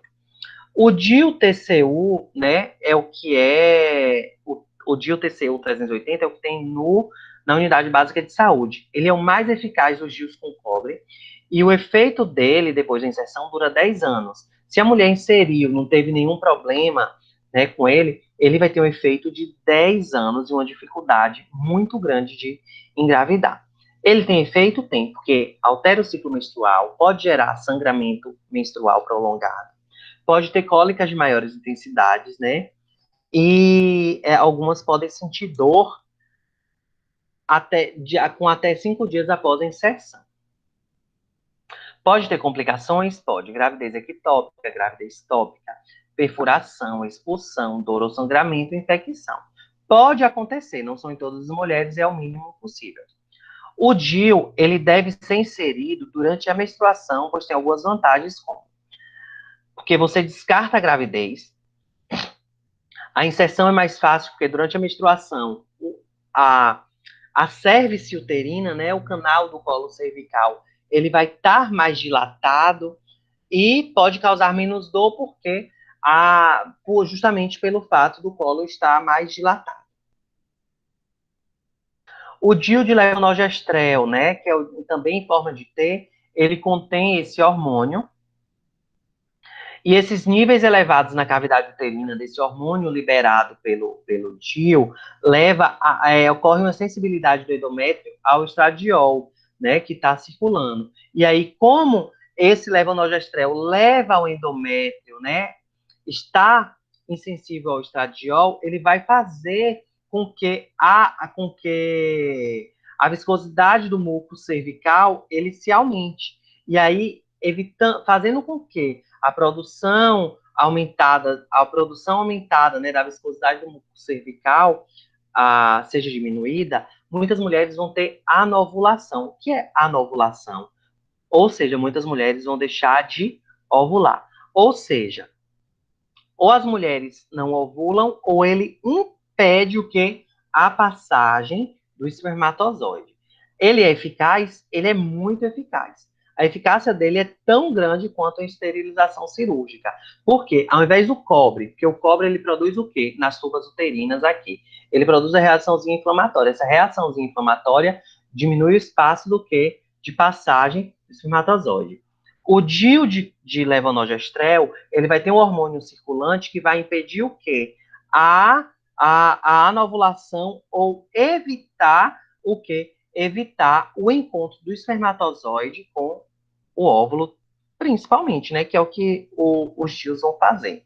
Então, além do DIU de levonorgestrel impedir o encontro do espermatozoide com o óvulo, ele vai levar à anovulação. Pode surgir efeitos secundários? Pode, como algumas manchas nos primeiros meses. A menorreia no primeiro ano, né? E em 50% em 5 anos, e aumenta a sensibilidade mamária e acne. Ele pode levar as mesmas complicações do DIU de cobre, tá? E a técnica para o DIU de levonorgestrel, ele tem um treinamento adequado, né? Com supervisão direta. A pessoa que ela for colocar, ela tem que ser treinada, porque a inserção do DIU de levonorgestrel, ela é diferente do DIU de cobre, né? Requer uma prática cuidadosa, porque ele tem uma técnica maior de inserção. Nesse caso, o que vai acontecer? A posição do Tzinho, ela fica um pouquinho mais do T do DIU de levonorgestrel. O T dele, ele é mais profundo para dentro das tubas, tá? Então, ele tem um processo de inserção um pouco diferente. Ai, deixa eu ver o que eu te falar do DIU de levonorgestrel. A gente tem que ter cuidado com a colocação do DIU por várias questões, com a colocação e com a remoção, porque ele pode levar à alteração da microbiota vaginal e fazer com que algumas mulheres tenham infecção ali, né? Uma alteração da microbiota pode fazer com que altere toda a região e algumas mulheres venham a ter algum tipo de infecção, né? De infecção no órgão genital e a nível de uretra também, porque alterou a microbiota, elas podem ter buraco ali ou alterar tudo ali e fazer uma infecção. Quais complicações com a remoção do DIU, né? Principalmente, a mulher ela pode ter uma doença inflamatória pélvica aguda. Na remoção do DIU, né? Pode favorecer uma gravidez, pode favorecer o sangramento vaginal, ou na inserção e remoção, pode perfurar o útero. Algumas mulheres podem expulsar parcialmente o DIU, e aí a gente vai ter que tirar. A gente tem que ter cuidado para não fazer nenhuma alteração a nível anatômico da cervice uterina e da vagina da mulher, tá? E o DIU ele deve ser removido após 1 ano da menopausa. Então, em qualquer situação assim, a gente tem que estar atento, tem que ter cuidado tanto para inserir quanto para remover, e em qualquer presença disso, também tem que remover. Gravidez, a mulher engravidou por acaso, retira o DIU. Já falei. Já falei do método de lactação de amenorreia. Métodos cirúrgicos, nós temos as laqueaduras tubárias, né? Não é retirado o útero. Na laqueadura tubária, faça uma incisão e sutura, né, as tubas para que não haja passagem do espermatozoide e do óvulo. É uma obstrução mecânica, né, das tubas, impede a fertilização. Ela é bem eficaz, tá? Mas a eficácia vai depender do quê? Da forma como é feito o quê? A laqueadura. Se não for uma laqueadura mal feita, muita mulher engravida com laqueadura mal feita, tá? Então, é um procedimento que tem que ocluir a tuba a, e tem que ser bem eficaz para que não haja a fecundação. Existem complicações, é rara a complicação de laqueadura, né? Mas pode acontecer como infecção, sangramento no local da incisão, sangramento intraabdominal. O aconselhamento é enfatizar que a laqueadura é um método permanente e definitivo. A esterilização precoce, né, que é a laqueadura, a gente deve desencorajar as mulheres, se estas quiserem ter filho, né, é esperar pelo processo da fase adulta jovem, até os 35 anos. Mas tem os casos especiais de mulheres que engravidam 3, 4, 5 vezes, teve abortos constantes, ou teve 3, 4, 5 filhos, e aí a gente sabe que tem um nível socioeconômico mais baixo, é interessante orientar e encaminhar a laqueadura tubária. Claro, a gente vai encaminhar para o ginecologista e ele vai dar a decisão gineco-obstetra. A decisão da laqueadura envolve o casal, se esta for casada, tá? Se esta for casada, e se não, se for a mulher for solteira e for solteira depois da vida, enfim, se ela quiser fazer, é a critério dela. Ei, Pro, no momento assim que for feita a laqueadura, o médico exige alguma documentação para saber se essa mulher ela tem um parceiro fixo, alguma coisa assim? Com certeza, né? Na verdade, não vai fazer laqueadura, a laqueadura ela não é indicada assim antes das consultas, né? E aí vai perguntar tudo isso. Por exemplo, a mulher é algo subjetivo, tá? Até os 30, 35 anos, eles não indicam, tá? Contudo, se for uma mulher mais nova, que, como eu disse, tem 3, 4, 5 filhos, é casada, vai chamar o marido, vai conversar com o marido. Se for uma mulher viúva, vai tentar comprovar tudo, vai ver a necessidade, o nível socioeconômico, sociodemográfico da mulher, vai verificar se ela tem risco, né? Porque se for uma mulher que tem risco grave, se ela tem risco de problemas graves durante a gestação, né? Ou ela tem problemas sérios que impedem a gravidez, né? Uma gravidez saudável, o médico vai avaliar e vai indicar ou não a laqueadura. Certo, Pro.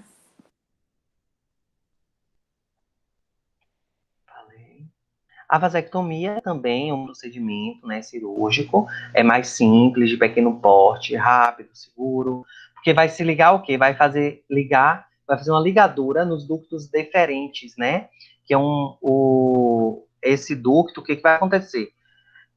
Secciona ele e sutura também, tá? E aí, o que vai acontecer? Não vai ter a passagem, né? E é onde? É aqui na bolsa escrotal, né? Geralmente é 1 centímetrozinho e geralmente é um pontinho que leva, que aí vai fazer a secção desses ductos, impedindo que o espermatozoide ele passe, né? Pode ter complicação? São pouquíssimas, né? Uma infecção local ou hematoma, mas a recuperação do homem é muito, muito, muito, muito mais rápida, tá? Ei, Pro, Só que nesse corre o caso, risco de o homem ele tem que fazer sempre o teste do espermograma, né? Para poder, quando a taxa de espermatozoide, quando o espermograma não der mais espermatozoide, né? Vir um líquido, mas não tiver espermatozoide, aí sim a vasectomia foi eficaz. Até for comprovada a eficácia da vasectomia, né? E for fazendo os exames, ele tem que usar a camisinha. Espera aí, Val, deixa eu só ver aqui outra coisa.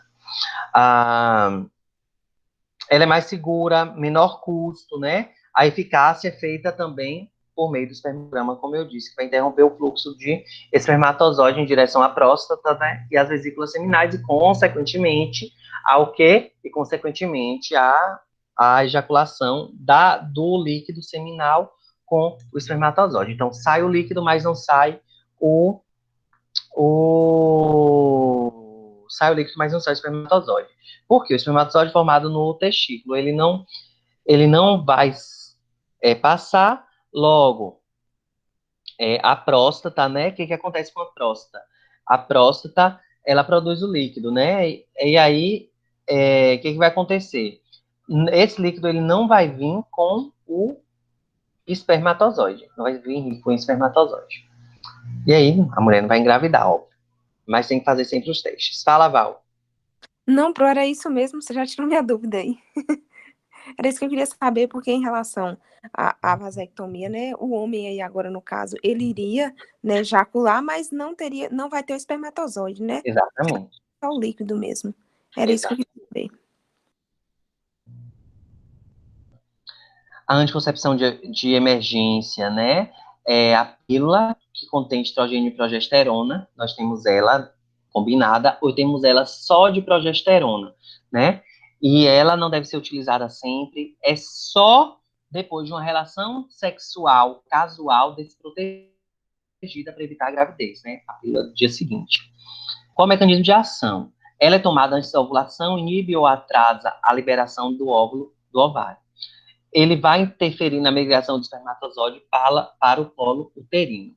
A eficácia pode variar da forma, né, e em função do tempo que se toma. Depende da administração do tempo que tomar. Tem efeitos secundários terríveis. O modo de uso, a mulher deve tomar essa pílula até 5 dias após a relação sexual desprotegida. Ou seja, se ela transou hoje, ela tem até 5 dias para tomar essa mini pílula. Depois ela perde a eficácia, tá? A gente Ei, tem que Pro, avaliar sempre porque ela desregula o ciclo menstrual e causa vários efeitos, né? Desde náuseas, vômitos até fadiga, irregularidade do ciclo, enfim, fala. essa aí, no caso, seria a pílula do dia seguinte, né? Isso. É porque tem algumas dessas bulas que tem nessas pílulas, elas falam que elas devem ser tomadas até 72 horas. Vai variar. 72 a 120 horas, que são 5 horas. E aí o que acontece? É porque 72 horas é o índice de segurança, tá? É o índice de segurança da pílula, de realmente você não engravidar. Contudo, a gente sabe que o ciclo ele pode durar até 5 dias. Então, 5 dias é o período ideal que você pode tomar essa mini pílula, porque ele vai ter a mesma eficácia de evitar o processo de ovulação. Lá vai vir 72 horas, que é o índice de segurança, contudo, é consenso, e você pode olhar no Manual do Ministério da Saúde e outras referências, de que, porque o ciclo menstrual pode durar 5 dias, então você tem essa margenzinha de mais de 2 dias, entendeu? Mas, realmente, 72 horas é o índice de segurança. Certo, Ok? Pro.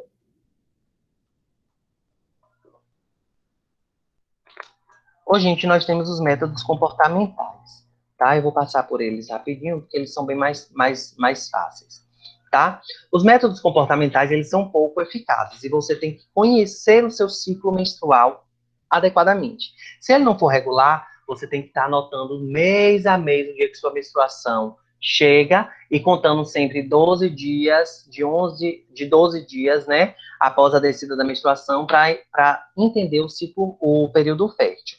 Nós temos o do calendário, né? Ele se baseia no fato de que a duração da segunda fase do ciclo menstrual. Primeira fase, ciclo da menstruação, quando, né, desce a menstruação. Primeira fase. Segunda fase é o período do quê? É o período que vai ter a ovulação. Algumas literaturas falam 11, outras 16 dias. O que você tem que saber? Você tem sempre que ter noção que 11º, 12º até 16º dia antes de iniciar a menstruação, é que você tem que estar atento. Por quê? Ele é diferente da seguinte forma. Vamos lá. Pro, não tô tendo slide. Não tô vendo.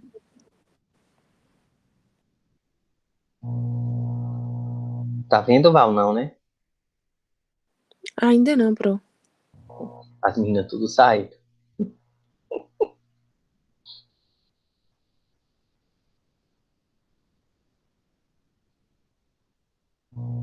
Tá vendo, Val? Fala aí, Val. Tô vendo, Pro. Tô vendo agora sim. Vamos lá. qual o segredo que você tem que estar atento? Esse do calendário, ele é mais o calendário, o ritmo, o ognos, que tem que acontecer. Você tem sempre que prestar atenção. A ovulação, ela acontece de 11 a 16 dias antes de iniciar um novo ciclo. Então, assim, você tem que prestar atenção. Menstruei hoje. Então, eu ovulei quando? Há 16 dias atrás, de 11 a 16 dias atrás. Pronto. Tendo conhecimento disso, o cálculo do período fértil é feito mediante análise do padrão menstrual prévio, né? Isso você tem que fazer a tabelinha sempre durante 12 meses.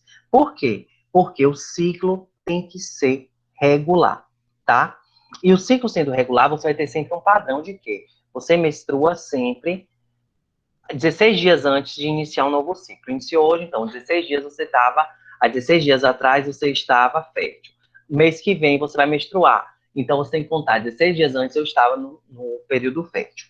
Tendo isso, e sua menstruação estando regular, você vai o quê? Analisar durante um ano. E aí você vai anotar sempre. Quantos dias dura seu ciclo? Tá. Meu dia dura 28 dias. Aí, durante esse ano, você vai ver quais foram os dias mais curtos e quais foram os ciclos mais curtos e os ciclos mais longos. E aí você vai anotar todo mês, tá? Nesse mês durou 25, no mês que vem durou 28, depois durou 28, depois durou 25, e vai vindo. E depois você vai calcular a diferença entre eles. Se a diferença entre o ciclo mais longo e o ciclo mais curto for de 10 dias ou mais, você não usa esse método, porque seu ciclo é regular. Ou seja, durante um ano, você percebeu que o seu ciclo mais curto foi de 25 dias e o mais longo foi de 28. Então, você diminui. 28 menos 25 dá quanto? Vai falando, Val, para me ajudar. 3. 3. 28 menos 3 dias. 3 dias. Pode deixar teu áudio ligado, Val, eu gosto que você vai falando. Então, se for de 3 dias, seu ciclo é o que você viu durante o ano, que seu ciclo ele é regular. Se fosse 24, 28 menos 24, 4 dias. Ou seja, seu ciclo ele é regular com menos de 10 dias, ou seja, até 9 dias esse seu ciclo é considerado regular, você pode utilizar o quê? Esse método. Seu ciclo sendo irregular de 10 ou mais, você não usa esse método, que vai ser irregular. Depois disso, o que, que você vai sair? Vai determinar a duração do período fértil da seguinte maneira. Você vai subtrair 18 do ciclo mais curto, e aí você vai obter o quê? O dia do início do período fértil. E subtrair 11 do ciclo mais longo, você obtém-se o dia do ciclo do período fértil. Como assim?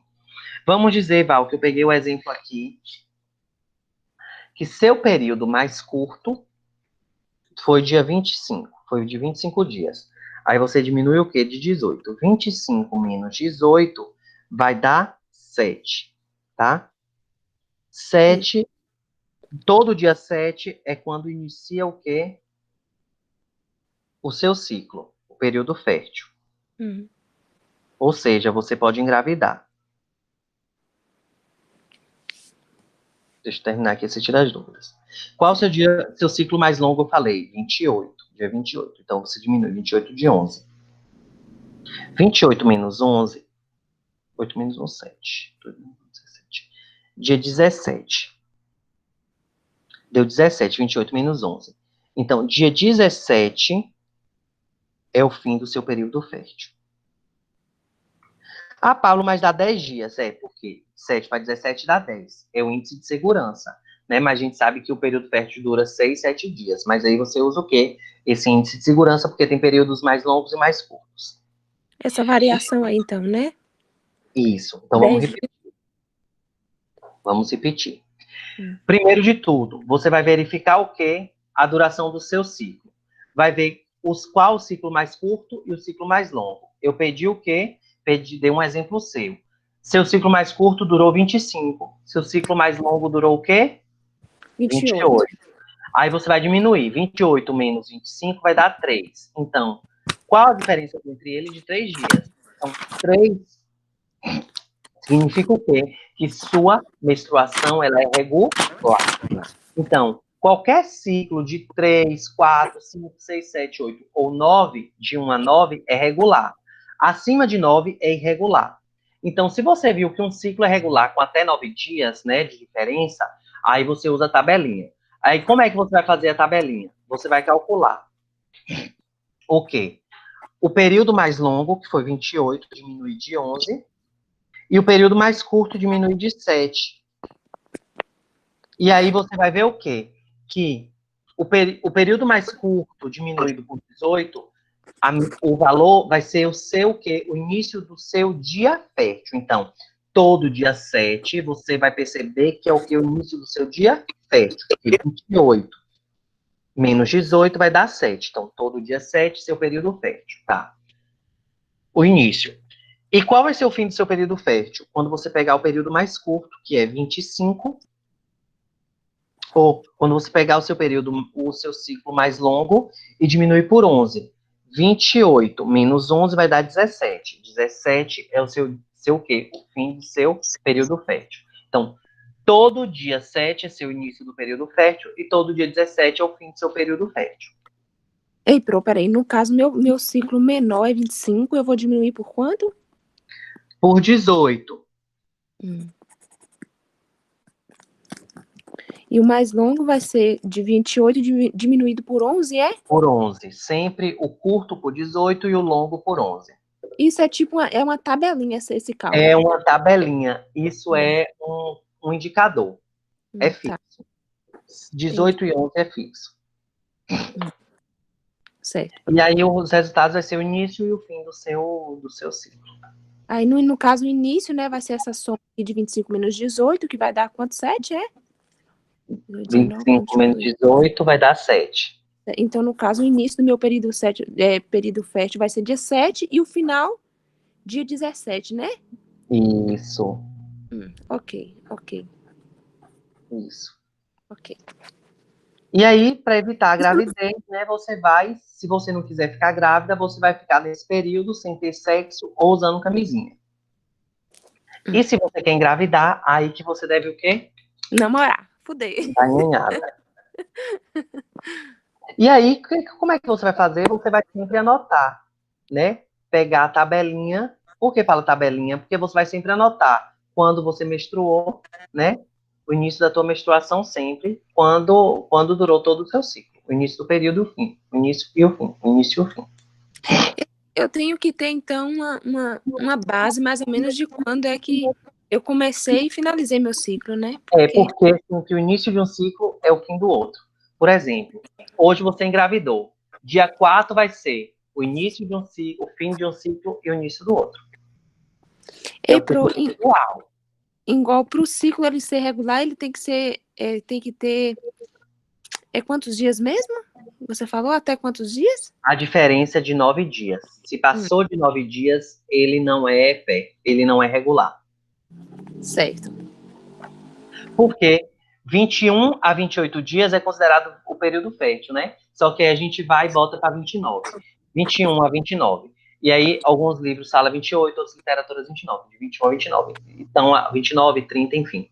Aí você tem 21 dias é um período fértil regular, 28, 29 e 30. E aí, se você olhar aqui entre esse período da 9, você vê que é o máximo de período fértil. Se for de 10 dias a diferença, você tem o quê? Um período fértil irregular. Certo, pronto. Entendi. A gente tem que sempre orientar, fazer os cálculos, estar acompanhando essa mulher todo mês, né? E orientá-la ao uso e estar fazendo os cálculos com ela para estar orientando sempre, tá? Encomendando o uso do preservativo. A curva térmica basal é entender que após a sua menstruação, você conta 12 dias. E aí você vai colocar o termômetro. No dia que você menstruar, você vai colocar o quê? Você vai colocar o termômetro e ver qual a temperatura do seu corpo, tá? No primeiro dia do ciclo menstrual. Aí você vai verificar diariamente, né, pela manhã, essa temperatura. Quando você vê que ele subiu 1 grau, você vai estar no período fértil. Então, essa é a curva térmica basal da temperatura. Você vai colocar no primeiro dia do ciclo menstrual, você vai verificar sempre, todos os dias pela manhã, o que? O termômetro na vagina, ou o ideal é axilar mesmo, né? Mas o povo fala, é, oi? É na vagina, né? Tem gente que usa na vagina, mas o ideal é axilar, que você vai ver a temperatura do seu corpo, né? Tá. Você vai orientar o quê? É o ideal. Vou falar, o ideal é axilar, que você vai ver a temperatura corporal, a temperatura sistêmica. Mas, né, se quiser fazer a higienização direitinho para ver como é a temperatura lá dentro, também não é contraindicado. Mas o correto é o quê? Axilar. Aqui, ó, pode ser oral, retal, vaginal, axilar. A oral é mais adequada, né? Menos suja. No caso, todo dia que iniciar um ciclo menstrual, aferir essa temperatura. Até você ver que subiu 1 grau. Porque seu corpo ele sobe 1 grau para cerca de 37,2 graus, né? Ou até 37 graus e meio, quando você está no período fértil. Tá? Ou você pode simplesmente contar. Menstruou hoje, daqui a 11 dias você bota a temperatura. Ou você bota o termômetro. Agora, uma coisa. Se você escolheu a via, essa via tem que ser por todos os dias. Tá? Não pode mudar a via de escolha da temperatura, não.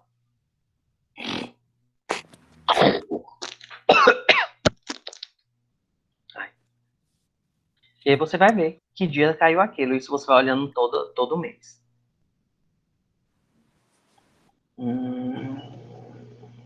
Evite mudar o horário da verificação da temperatura, né?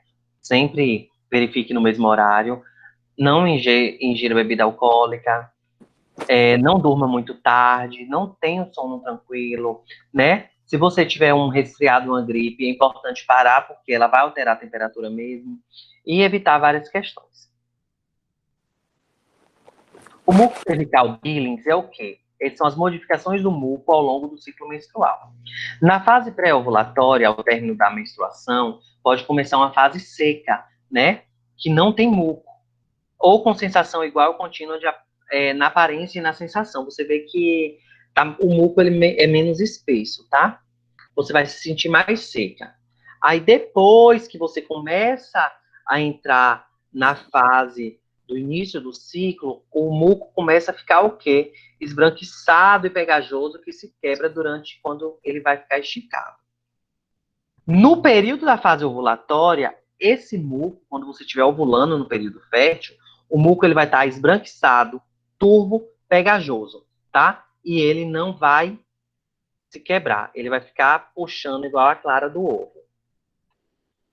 É verdade. Em mim é bem visível, Pro. Eu Aqui, consigo. ele vai estar desse jeito aqui, ó, nesse maior, quando ele estiver no período ovulatório. Eu sei quando eu tô no período fértil por causa disso. No muco. Isso é ótimo. Você se conhece. Que bom. Você vai orientar, falar com a mulher. Só ver uma coisa aqui rapidinho, gente. Estamos terminando. Ai, graças a Deus. Sabia hoje que a aula ia acabar 10h30. O programa ia mais. Concepção e fertilidade. A gente não vai dar tempo de dar uma aula de gravidez, como é que fala? De infertilidade, gravidez assistida e de violência.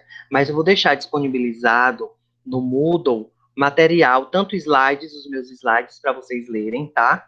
Sobre o assunto de gravidez assistida, infertilidade e violência contra a mulher, porque não vou cobrar na prova, mas vocês têm um material disponível para ler, quando tiver dúvida, para ter um conhecimento a mais, tá? O conhecimento básico, aquilo que de fato vocês precisam, assim, para o básico, né, para a formação inicial de vocês, a gente concluiu hoje. E aí, o que acontece? Os 3 assuntos da prova vai ser doença do ciclo grávido puerperal toda, né, e as síndromes hipertensivas, abordagem sindrômica e esse assunto. E semana que vem a gente se reúne para a apresentação dos estudos de caso. Ok? Doença do ciclo gravídico, doenças hipertensivas, né? Síndromes hipertensivas. E abordagem sindrômica. Abordagem sindrômica. E a aula de hoje. Estudem os casos clínicos, tá? Vou aproveitar a aula que vem para a gente tirar dúvida, porque, Era ó, gente, isso. os casos Isso. clínicos, vocês apresentam em 20 minutos, cada grupo em 20 minutos. Que aí eu vou usar depois para explicar os casos clínicos e orientar vocês. Aí vocês estudem os casos clínicos, que eu vou cobrar um deles na prova. São 7 casos ou 8. Vocês prestem atenção que eu vou cobrar um na prova. Dri, Certo. a prova vai ser igualzinha, Dri. Eu fiz semestre passado. A avaliação vai ser lá no Moodle mesmo. Que aí eu já corrijo, você já tem o feedback, é bem tranquilo. No caso clínico mesmo, eu vi. Rapidinho, Erika perguntou. Uma pessoa só envia para todos os grupos. Certo. Ah, tá ótimo, tá ótimo. Tá? Não quero o trabalho escrito dos estudos de caso, é só apresentar. Certo. 2 pessoas, né? 2 ou uma, fica a critério de vocês. Quem se Tá bom. cansar mais, tá? Enquanto isso, A eu gente vou pode, pegar. no momento da apresentação, a gente pode opinar também? Pode dar uma opinião, mas a apresentação é uma ou 2 pessoas. Tá, tá bom.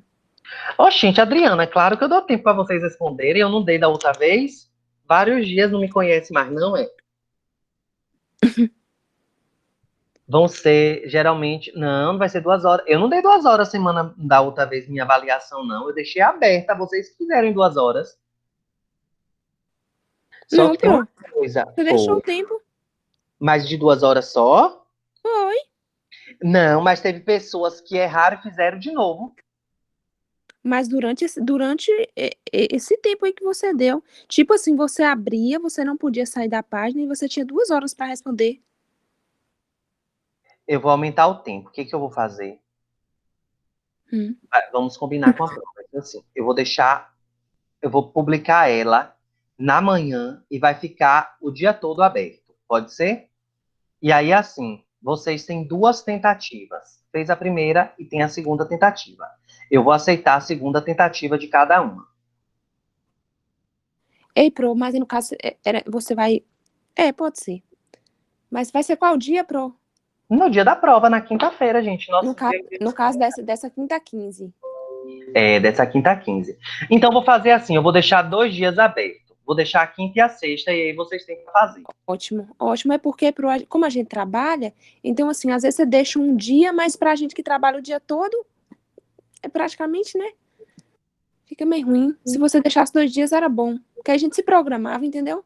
Pronto, vou deixar 48 horas. Até porque também a substitutiva e a final, vou mandar eu vou depois ter que marcar com a Adriana e os líderes uma reunião, mas as substitutivas e a final vão ser de 48 horas. Vão ter duração de 48 horas. Então, vou deixar a prova assim também, pronto. Viu, Pronto. gente? Boa Ótimo. noite, descansem. Boa Vou noite. Ei, mandar o vídeo, vou postar o vídeo, o slide, tudo no mundo. Tá, então de hoje a 8 a gente também tira as dúvidas do caso clínico, né?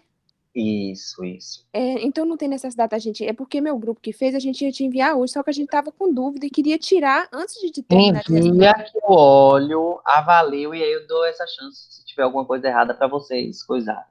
Que eu preciso avaliar, que eu preciso olhar, né, para adiantar minha vida, que eu vou ter muita coisa para fazer. Então, no caso, você quer que a gente te envia? E se não ficar bom, semana que vem você devolve pra gente Eu corrigir? dou oportunidade. Tá ótimo. Tá bom, então. Tá bom, Beijo, então. fica com Deus. Beijo. Amém. Fica com Deus. Tchau. Tchau, gente. Boa noite. Boa noite. Tchau.